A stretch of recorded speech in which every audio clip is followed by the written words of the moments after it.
Bonjour, Mesdames, Messieurs. Puisque nous avons sur notre territoire, comme vous savez, une usine qui produit de l'électricité à base de nucléaire, la centrale Gentilly 2, il y a, pour des fins de sécurité reconnues, un 8 km de rayon. Chez nous, c'est la partie Gentilly, la partie du secteur de Bécancour. Puisqu'il y a des risques éventuels, même s'ils sont minimisés, nous croyons que le citoyen, l'homme et la femme qui demeurent chez nous, vous êtes les mieux placés, en fait, pour que vous soyez bien au fait de, si toutefois il nous arrivait une dangerosité en fonction de la centrale nucléaire, que vous sachiez très bien chez vous ce qu'il faut faire, toutes les normes de sécurité qui sont organisées et par nous et par le gouvernement du Québec.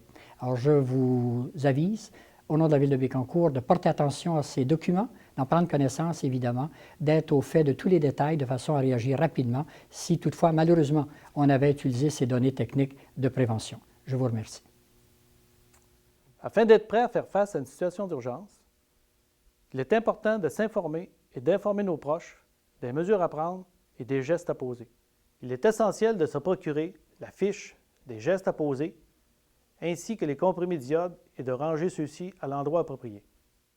La Ville de Bécancour possède déjà un système d'alerte à la population qui ne cesse de s'améliorer.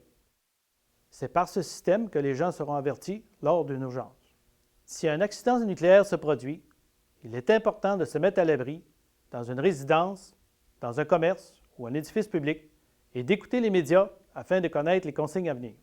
Enfin, il est essentiel, lors d'une mesure d'urgence, de faire preuve de solidarité avec les voisins, les clients et les visiteurs. Simplement, en cas d'urgence nucléaire, sachez quoi faire.